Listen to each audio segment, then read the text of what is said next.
Pagbasa mula sa sulat sa mga Hebreo. Mga kapatid, ang kautusan ay malabong anino lamang at hindi ganap na larawan ng mabubuting bagay na darating. Hindi ito nagpapabanal sa lumalapit sa Diyos sa pamamagitan ng mga haing inihahandog taon-taon, kundi napatawad na nga ang mga lumalapit sa Diyos sa pamamagitan ng ganitong mga handog. Wala na sana silang aalalahanin pa tungkol sa kanilang mga kasalanan at hindi na kailangang maghandog pa. Subalit ang mga haing ito pa nga ang taon-taoy nagpapagunita sa mga tao ng kanilang mga kasalanan, sapagkat ang dugo ng mga toro at ng mga kambing ay hindi makapapawi ng mga kasalanan. Dahil diyan, nang si Kristo'y manaog sa sanlibutan, sinabi niya sa Diyos, ang mga hain at handog na mga hayop ay hindi mo ibig, kaya't inihanda mo ang aking katawan upang maging hain. Hindi mo kinalugdan ang mga handog na susunugin at ang mga handog dahil sa kasalanan.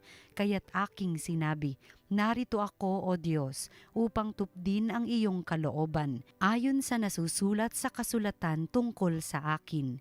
Sinabi muna niya, hindi mo inibig o kinalugdan ang mga hain at handog na mga hayop, mga handog na susunugin at mga handog dahil sa kasalanan, bagamat ito'y inihahandog ayon sa kautusan. Sa kaniya sinabi, narito ako upang tupdin ang iyong kalooban.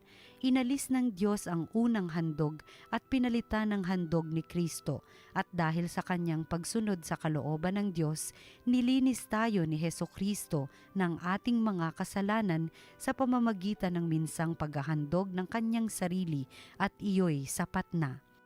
Ang salita ng Diyos. Salamat sa Diyos.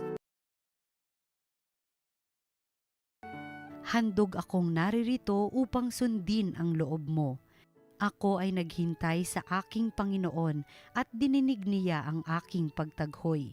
Tinuruan niya ako pagkatapos ng bagong awiting pampuri sa Diyos. Handog akong naririto upang sundin ang loob mo.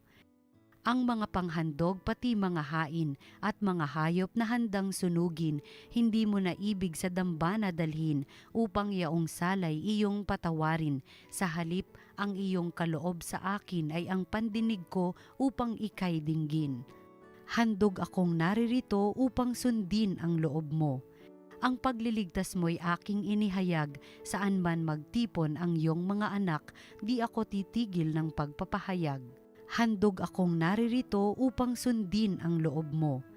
Ang pagliligtas mo'y ipinagsasabi, di ko inilihim sa aking sarili, pati pagtulong mo't pag-ibig na tapat sa mga lingkod mo'y isinisiwalat. Handog akong naririto upang sundin ang loob mo. Ang mabuting balita ng Panginoon ayon kay San Marcos. Noong panahong iyon, dumating ang ina at mga kapatid ni Jesus. Sila'y nasa labas ng bahay at ipinatawag siya. Noon na may maraming taong nakaupo sa palibot ni Jesus at may nagsabi sa kanya, "Nariyan po sa labas ang inyong ina at mga kapatid. Ipinatatawag kayo." "Sino ang aking ina at mga kapatid?" ani Jesus. Tumingin siya sa mga nakaupo sa palibot niya at nagwika, "Ito ang aking ina at mga kapatid, sapagkat ang sino mang tumatalima sa kalooban ng Diyos ay siya kong ina at mga kapatid."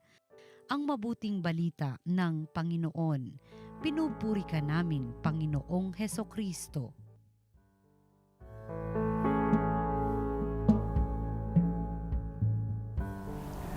Magandang araw mga kapatid sa pananampalataya.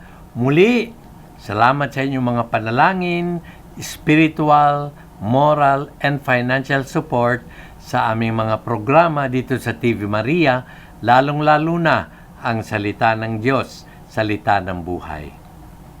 Ang ating pong ebanghelyo ay ika nga, open to misunderstanding, kung hindi natin talagang ito ay i-reflect, i-meditate, pagdadasalan. Bakit? Ganito po ang nangyari. Ang nanay ni Jesus, ang Mama Mary, at yung kanyang mga kamag-anakan, ay nagpunta upang bisitahin ng Panginoon. Maganda yan, di po ba? Magandang pangyayari yan. Pero, nung may nagsabi kay Jesus, andyan ika ang nanay mo, andyan ika ang mga kamag-anakan mo. Ano ang sinabi ng Panginoon? Sino ang aking ina? Sino ang aking mga kapatid? Kayo, lahat. Ang lahat ng sumusunod sa kalooban ng aking Ama sa langit ay siya kong ina, mga kapatid, at mga kamag-anakan. Ngayon, ang wika naman ng mga kaaway ng ating pananampalataya, ayan ika, tinan mo ika, init sa puwera ng Panginoon, ang sarili niyang ina, init sa puwera ng Panginoon, kanyang kamag-anakan. Hindi po pwedeng gawin ng Panginoon Diyos yan. Hindi po pwedeng iit sa puwera ng Panginoon ang kanyang sariling ina, sapagkat siya rin po bilang Diyos ang gumawa ng utos, honor your father and your mother. At bakit mo iit sa puwera yan? 30 years niyang kasama yan. Paglaki ng Panginoon, 30 years magkasama sila, biglang iit sa puwera? Hindi po. Ay anong layunin dito ng Panginoon?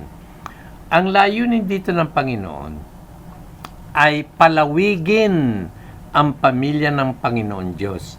Palawigin ang mga anak ng Diyos sa pamamagitan ng pagsasabi, ang lahat ng sumusunod at tumutupad sa kalooban ng Diyos Ama sa langit ay ituturing kong ina, ama, mga kapatid. Yan ang ibig sabihin ng Panginoon. Ngayon, ano ang kaugnayan nito sa mahal na Birheng Maria? Ang ibig sabihin ng Panginoon, bagamat hindi niya sinabing diretsuhan, ang unang halimbawa ay ang aking sariling ina, sapagkat noong winika ng anghel sa kanya na siya ang magiging aking ina, ay sinabi niya, behold the handmaid of the Lord, be it done to me according to your word. Siya ang unang halimbawa o ehemplo ng pagsunod, pagtupad sa kalooban ng Diyos Ama. Kaya hindi mababago yan. Kaya nung namatay ang mahal na Birhen, inakyat yan sa langit at kinoronahan bilang reyna ng langit. Ganyang kamahal ng Panginoon ang Mama Mary. At ganyan din dapat ang ating debosyon at pagmamahal kay Mama Mary bilang ina ng Diyos at ina nating pagkalooban tayo ng ina ng Diyos. Bago siya mamatay, behold your son, behold your mother. Kaya mga kapatid, kung papaanong pinuri ng Panginoon ang kanyang ina bilang number 1 na tagasunod, tagatupad ng kalooban ng Ama, ganyan din tayo. Matuto rin tayo, katulad ng mahal na Birheng Mariang, tumupad, sumunod sa kalooban ng Ama upang lagi tayong mapabilang hindi lamang sa mga pinagaharian ng Diyos, kundi mapabilang sa mga itinuturing ina, ama, at mga kapatid ng butihing Panginoong Hesukristo. Amen.